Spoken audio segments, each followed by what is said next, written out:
तो कर्मफल व्यवस्था, कुछ समय पहले हमारे बीच एक युवा वक्ता थे जिन्होंने धर्म की परिभाषा पर हमें कुछ समझाने का प्रयास किया था। उस धर्म की परिभाषा का एक बहुत विशेष अंग कर्मफल व्यवस्था है। कर्मफल व्यवस्था मनुष्य को समझना इसलिए भी आवश्यक है कि यदि वो कर्मफल व्यवस्था को समझेगा तो ही अपने परम उद्देश्य को प्राप्त कर पाएगा।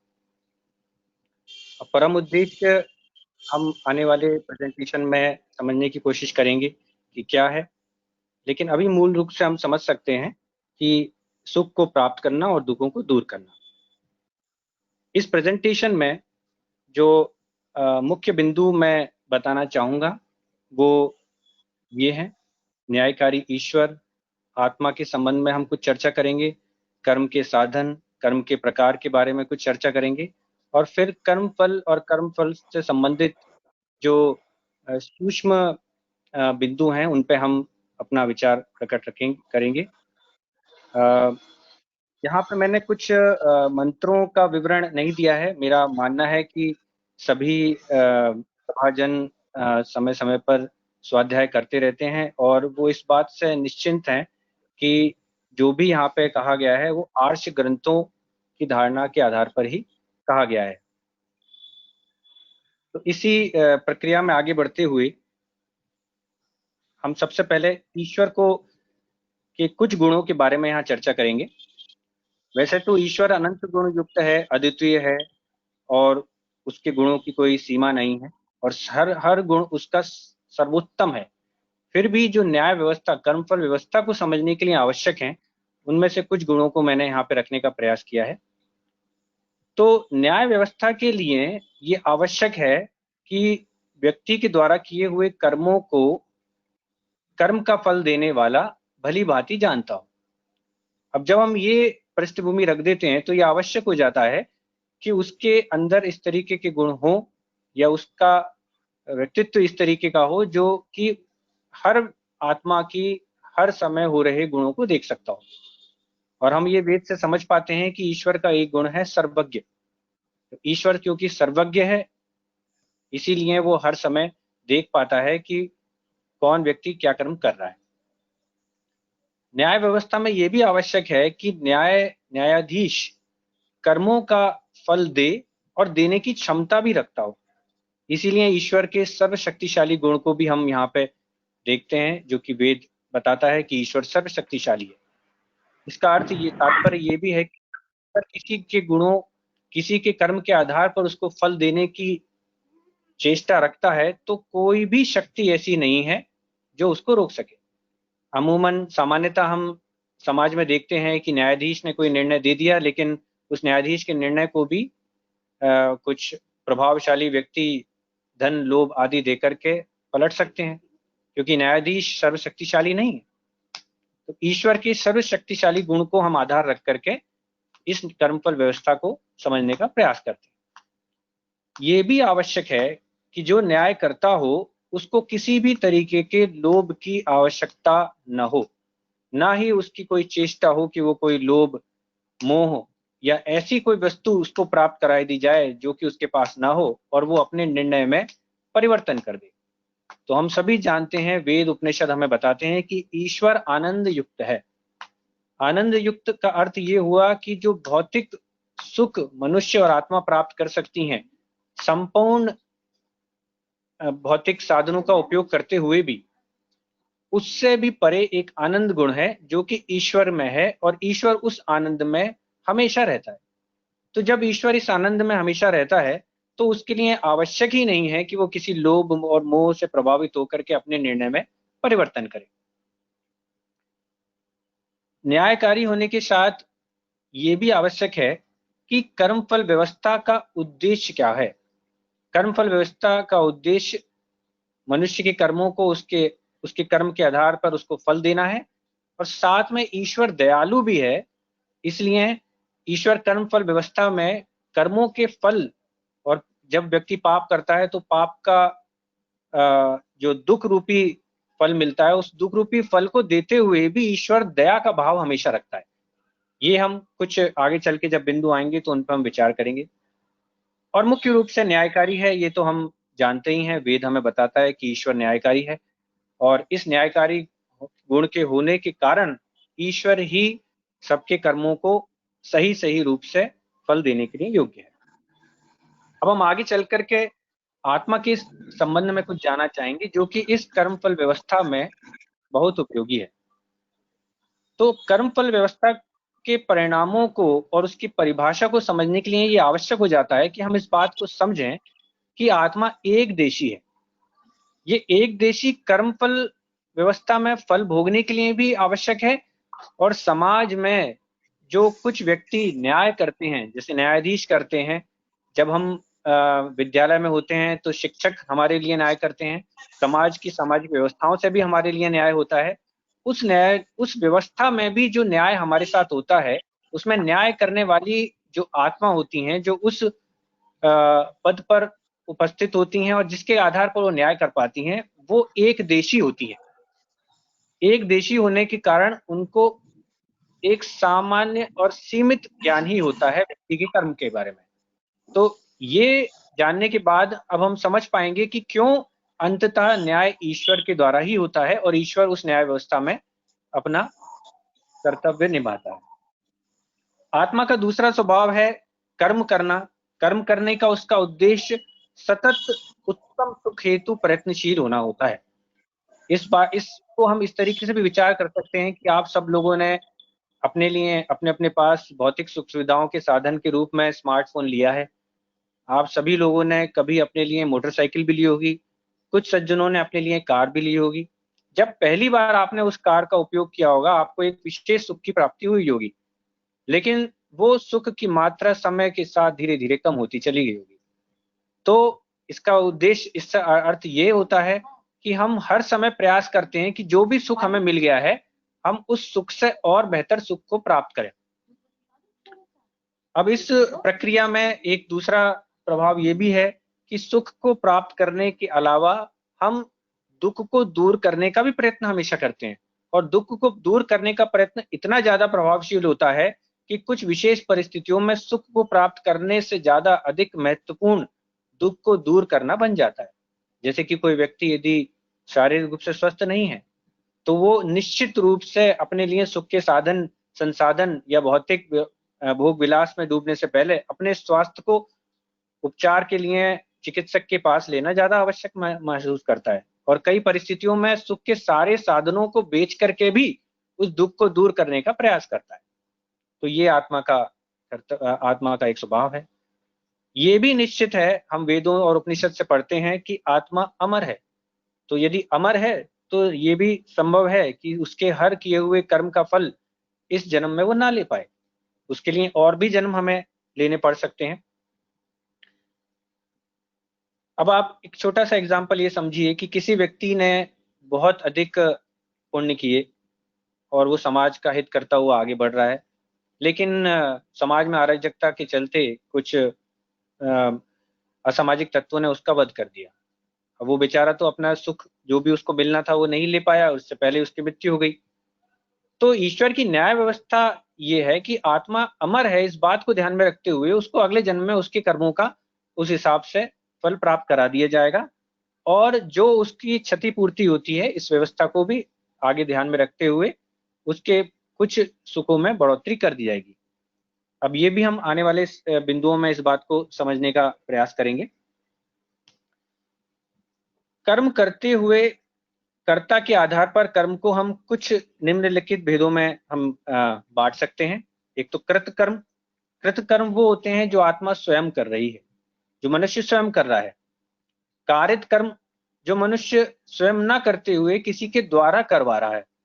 और अनुमोदित कर्म, ना वो स्वयं कर रहा है ना किसी से करवा रहा है, लेकिन उन कर्मों में उसकी सहमति है या असहमति है।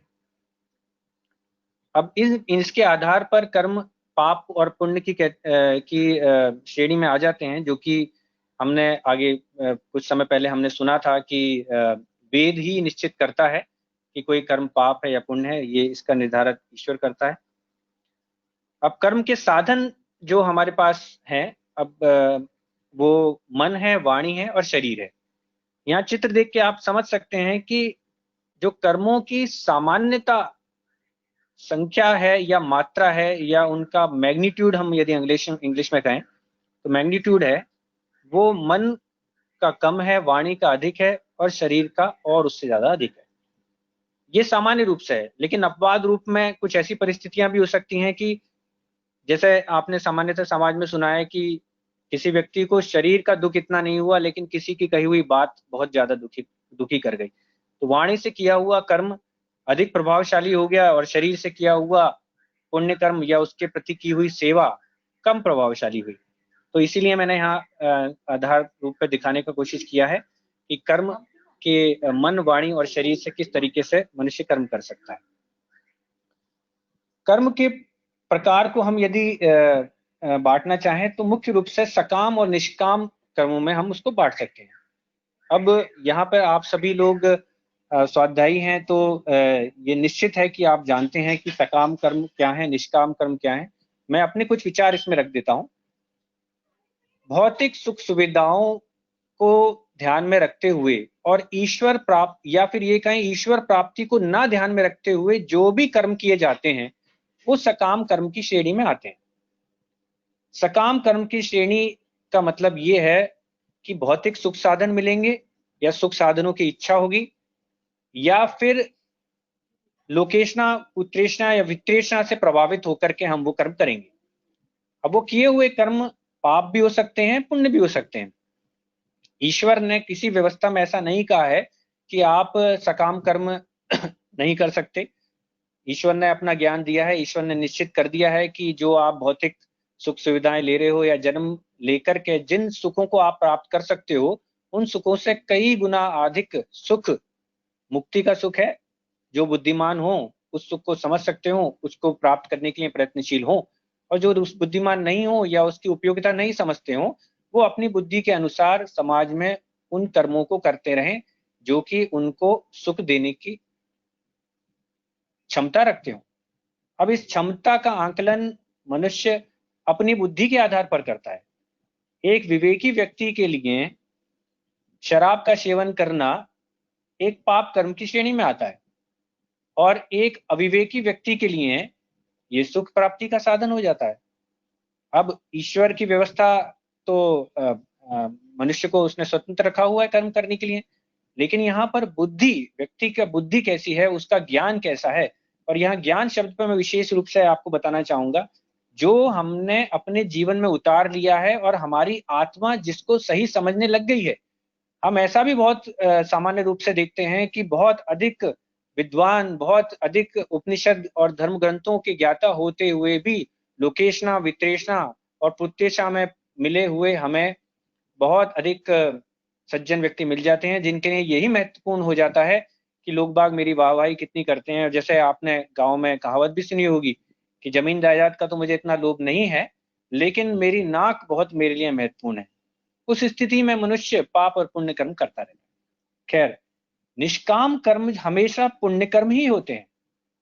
अब इसका आधार यह है कि निष्काम कर्म वो कर्म होते हैं जिन कर्मों को करने के पीछे मनुष्य का उद्देश्य ईश्वर की प्राप्ति होती है, और ईश्वर की प्राप्ति के लिए जो मनुष्य कर्म करता है वो हमेशा पुण्य कर्म ही करता है। और यहाँ पे भी ज्ञान पीछे आधार आ जाता है कि उसके ज्ञान के अनुसार पुण्य कर्म क्या है।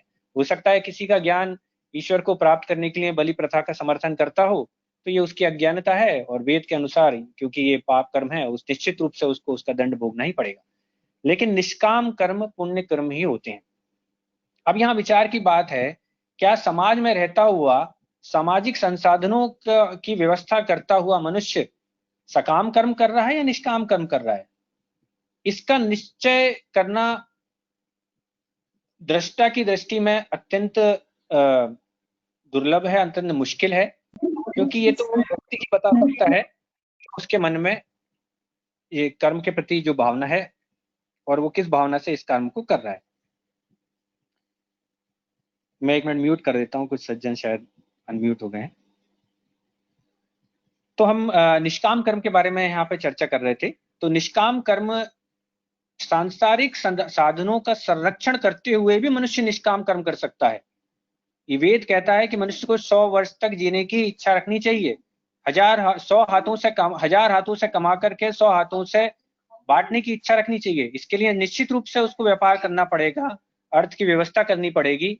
ये सारी व्यवस्था करते हुए भी यदि मन की भावना उस ईश्वर को प्राप्त करना है, उस सद्बुद्धि को प्राप्त करना है, ऐसे गुरुजनों का आश्रय प्राप्त करना है जिससे कि वो वेद के ज्ञान को समझ सके, उस मार्ग पर आगे बढ़ सके, और भौतिक सुख सुविधाओं में अपने विचारों को नहीं रखना है। उन सुख साधनों से उसको इतना विवेक हो गया है कि ये हमेशा मेरे पास नहीं रहने वाले हैं। जैसे कि नचिकेता को ये विवेक हो गया था, और उसने महर्षि यम के बहुत अधिक लालच देने के बावजूद भी यही अपनी व्याख्या रखी थी कि हे यमराज, मुझे तो आप मृत्यु का ज्ञान दीजिए। तो ऐसा विवेक वैराग्य जिस व्यक्ति को प्राप्त हो गया है, वो सांसारिक साधनों का उपयोग भी ईश्वर की प्राप्ति के लिए करता है। निष्काम कर्म का मतलब किसी भी कामना से मुक्त होना नहीं है। महर्षि दयानंद ने स्पष्ट रूप से कहा है कि मनुष्य जो भी कर्म करता है कामना से युक्त होकर के ही करता है। तो जब कामना से युक्त होकर के कर रहा है और कामना ईश्वर को प्राप्त करने की है और कर्म पुण्य है, तो वो निष्काम कर्म हो जाता है। अब कर्म फल के मुख्य जो बिंदु हैं उनको हम यहाँ पे समझ लेते हैं, जो हमने पहले बिंदु पढ़े थे उनके आधार पर। कर्माशय, कर्म को करने के बाद जो कर्म का फल होता है वो हमारे कर्माशय में संचित हो जाता है। हर कर्म का कर्माशय बने ये निश्चित, ये संभव नहीं है। मनुष्य अपने दिन प्रतिदिन में कर्म के अलावा कुछ क्रियाएं भी करता है, तो जो दैनिक क्रियाएं करता है, जरूरी नहीं उनका कर्माशय बने, लेकिन जो मुख्य रूप से वो कर्म करता है इस वेद की इच्छा के अनुरूप करता है या उसके विपरीत करता है, और समाज पे उसका प्रभाव पड़ता है, व्यक्ति के जीवन पर प्रभाव पड़ता है और अन्य लोगों पर प्रभाव पड़ता है, उन कर्मों का कर्माशय बनता है। कर्म का फल जो है वो सुख और दुख के साधनों की स्थिति में हमें प्राप्त होता है, जो कि योग दर्शन में हम जान ही चुके हैं कि मुख्य रूप से जाति, आयु और भोग के साधनों के रूप में मनुष्य को कर्म का फल प्राप्त होता है। अब यहाँ पे समझने वाली बात यह है कि ईश्वर की तरफ से साधन या तो कम दिए जाते हैं या अधिक दिए जाते हैं, या विपरीत परिस्थितियां मनुष्य को मिलती हैं जिसके आधार पर उसके उन कर्मों को भोगने की परिस्थिति बनती है। यहाँ पे ये समझने वाली बात है कि ईश्वर का उद्देश्य या ईश्वर कर्म का फल देते समय इस बात को नहीं ध्यान में रखता कि उस मनुष्य को उसका कितना दुख होगा। उदाहरण के रूप में देखते हैं, दो व्यक्ति हैं, समान रूप से बुद्धिमान हैं और गरीब परिवार में जन्म लेते हैं। एक व्यक्ति उस गरीबी को ही अपने जीवन भर अपने साथ में लोड करके और अन्य पाप कर्म करता रहता है, दूसरों को कोसता रहता है, ईश्वर को कोसता रहता है और अपना जीवन ऐसे ही व्यर्थ कर देता है। एक व्यक्ति उस गरीबी को अपने एक प्रारंभिक स्थिति मानते हुए और इस बात को समझते हुए कि उसको कर्म की स्वतंत्रता है, आगे बढ़ता है और कर्म करता है और अपने संसाधनों को आगे बढ़ाता हुआ विशेष स्थितियों को प्राप्त होता है। तो ये निश्चित है कि ईश्वर सुख और दुख नहीं देता, लेकिन साधन देता है। उन साधनों को मनुष्य अपने संस्कारों और अपनी बुद्धि के अनुरूप क्या उससे क्या किस परिस्थिति में जाता है, ये ईश्वर का, ये उस व्यक्ति के ऊपर निर्भर करता है। अब यहाँ पे समझने वाली बात दूसरी ये है कि पुण्य कर्मों में मनुष्य के पास ये अधिकार होता है कि वो अपनी कामना के अनुरूप फल को प्राप्त करे। और वेद का मंत्र भी ये कहता है, यत् कामास्ते जुहु मस्तन्नो अस्तु वयम श्याम पतियो रैणाम। जिस जिस पदार्थ की कामना वाले होके हम ईश्वर की वांछा करें, वो पदार्थ हमें प्राप्त होवे। लेकिन ये निश्चित है कि ये पुण्य कर्मों में ही लागू होता है। कर्म का प्रभाव संस्कार के रूप में बनता है।